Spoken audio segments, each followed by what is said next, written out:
good morning student. As I have given to you one video about it, then today I will explain you the terms next which are present in your textbook. So all the textbook with you. If you don't have, then you can download the PDF, and in the PDF you can see the points which I have explained to you. The first point is centripetal force. The videos from the YouTube I have sent to you. मी तुम्हाला video पाठवलेले आहेत, पण समजा ते video तुम्हाला नाही समजले असतील तर त्यापैकी थोड्या प्रमाणात आपण एक्सप्लेनेशन देऊया की सेंट्रिपिटल फोर्स म्हणजे काय. आता सेंट्रिपिटल फोर्स म्हटल्यानंतर लक्षात आलं पाहिजे तुमच्या शब्दामध्येच अर्थ लपलेला आहे. फिजिक्स असेल, कुठलाही सायन्सचा सब्जेक्ट असेल, त्या शब्दामध्येच सगळे अर्थ लपलेले आहेत. त्यामुळे शब्द समजून घ्या. सेंट्री म्हणजे सेंटर म्हणजे केंद्र, केंद्राकडे ओढणारं बल, त्याला म्हणतात सेंट्रिपिटल फोर्स. बघा, सेंट्रिपिटल मीन्स सेंटर सिकिंग. म्हणजे आता बघा, you can observe the figure in your textbook. What this figure explain to you. ही फिगर तुम्हाला काय सांगते, तर one boy is standing taking string in his hand and one stone is tied to its one of its end. बघा, एक मुलगा उभा आहे आणि त्यानं काय घेतलेलं आहे, तर एक स्ट्रिंग घेतलेली आहे, दोरा किंवा तुम्ही असं म्हणा की बारीक लोखंडाची सळी घेतलेली आहे, आणि स्टोन म्हणजे काय, तर दगड त्यानं हातामध्ये घेतलेला आहे, त्याला बांधलेला आहे दगड. तर तो काय करायला लागलाय, he is revolving the string in circular fashion. तो गोल गोल आपल्या डोक्यावरती असं फिरवायला लागलाय ती स्ट्रिंग, आणि थोड्या वेळानंतर तो काय करणार आहे, ती स्ट्रिंग अशी रिलीज करणार आहे. आता तुमच्या लक्षात यायला पाहिजे ही सर्क्युलर मोशन आहे. सर्क्युलर मोशन म्हणजे काय, तर वर्तुळाकार गती, गोल फिरणे. जसं तुम्ही जत्रेमध्ये बघता असं गोल पाळणे असतात, तसं त्या पद्धतीनं हा मुलगा काय करायला लागलाय, एक दगड बांधलाय त्या सळीला आणि असं गोल फिरवा लागलाय. आता बघा, इथं कुठलं बल प्रयुक्त होणार आहे, तर सेंट्रिपिटल फोर्स. आता सेंट्रिपिटल फोर्सच काय ऍक्ट होणार इथं, तर लक्षात यायला पाहिजे तुमच्या की सेंटर सिकिंग, गोल ज्या वस्तूंना वर्तुळाकार गती असते तिथं कुठलं बल प्रयुक्त होतंय किंवा कुठला फोर्स ऍक्ट होतो, तर सेंट्रिपिटल फोर्स. आता हा सेंट्रिपिटल फोर्स काय करतो, मग टीचर आम्हाला दाखवा तुम्ही की सेंट्रिपिटल फोर्स इथं कुठं आहे, तर तो तसा दाखवता येत नाही. फिजिक्समध्ये काही टर्म असे आहेत की त्या इमॅजिनरी आहेत. त्यापैकी एक हा आहे की सेंट्रिपिटल फोर्स. हा सेंट्रिपिटल फोर्स काय करतो, त्या वस्तूला आतमध्ये ओढण्याचा प्रयत्न करतो.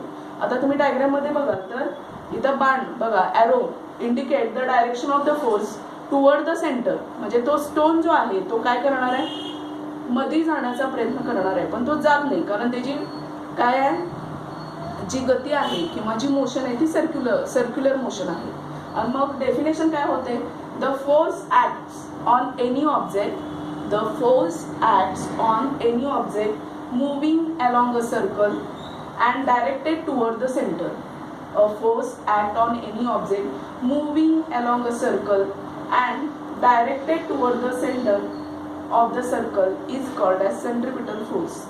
आता एक्झाम्पल जर लक्षात घेतली तर moon revolve around the earth. Moon revolves around the earth. Similarly you can say all the planets revolving around the sun or solar system revolve around the sun. These are examples of centripetal force. Or you can say the satellites are orbiting or revolving around the earth. These are the example of centripetal force. आता दुसऱ्या diagram मध्ये काय explain केले बघा, when the boy releases the stone from the string.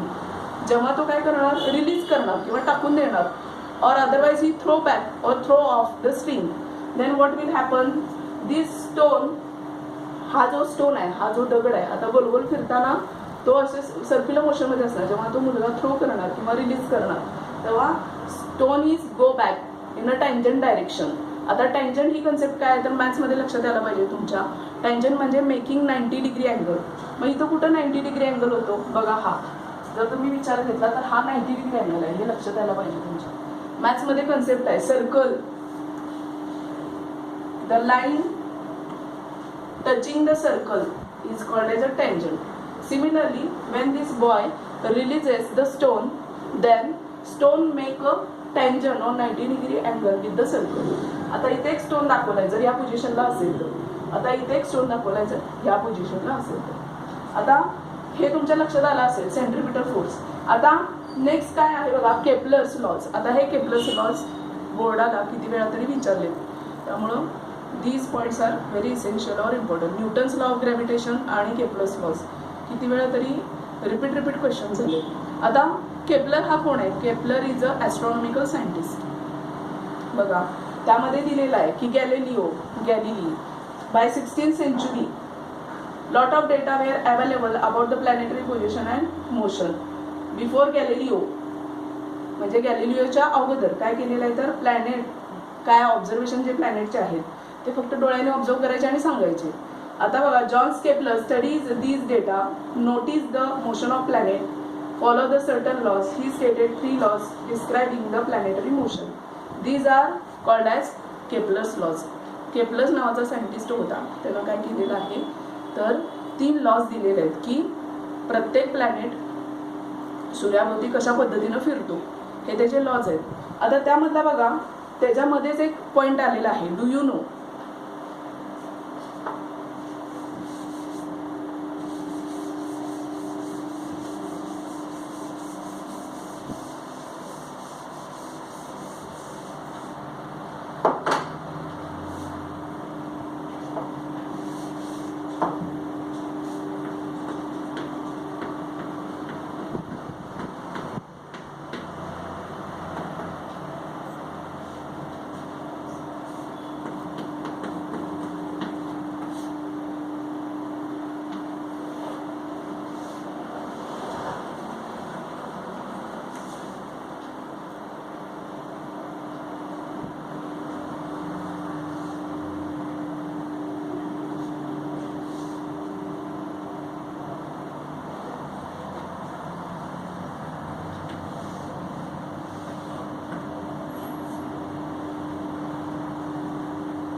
आता ellipse is the new term for you. Ellipse हे मॅथमॅटिक्सशी related आहेत. Hyperbola, ellipse, parabola ह्याचे काय वेगवेगळे शेप आहेत. आता त्यामधला एक शेप आहे इलिप्स. आता इलिप्स हा शेप कसा मिळतो तर जेव्हा तुम्ही कोण तुम्हाला माहिती आहे भेळीचा कोण किंवा घरात असा शंभूकर कोण बर्थडेच्या वेळी तुम्ही वापरता तो कोण. इफ यू कट द कोण in a inclined plane means what, तिरका. जर तुम्ही त्याचा तिरका क्रॉस सेक्शन घेतला आणि कापला असा मधला कोण तुम्ही कापला तर what you will observe or what you will get the shape called as eclipse. Eclipse तुम्हाला मिळणार आहे. मग या इक्लिप्सची वैशिष्ट्य काय आहेत ते एक्सप्लेन केलेली आहेत बघा. इक्लिप्स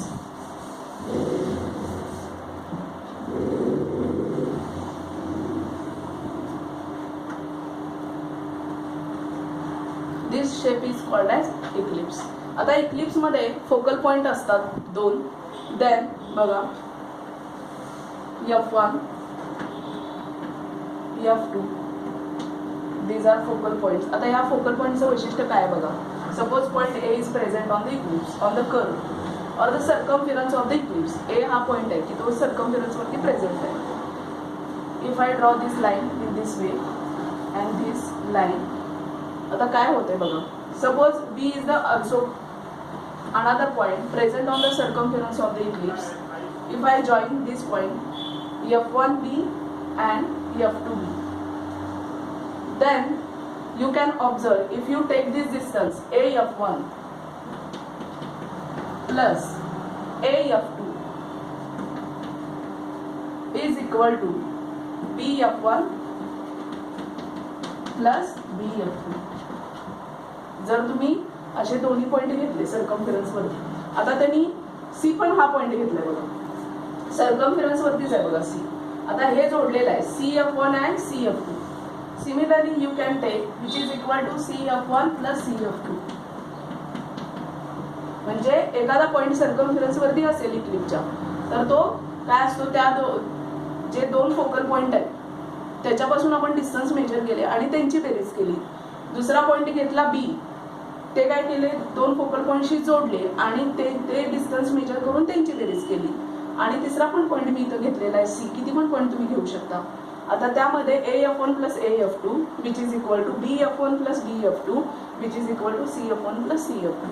आता F1 आणि F2 हे फोकल पॉइंट काय असतात तर ते इक्लिप्सची कॅरेक्टरिस्टिक्स आहे. आता मॅथ्समध्ये तुम्हाला 11-12ला हे येईल.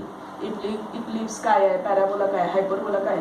आता एवढं एक्सप्लेनेशन काय गरजेचं नाही. फक्त इक्लिप्स म्हणजे काय हे फक्त तुम्हाला एक्सप्लेन केलेलं आहे. आता we will go forward and we will explain the next point, Kepler's laws of motion.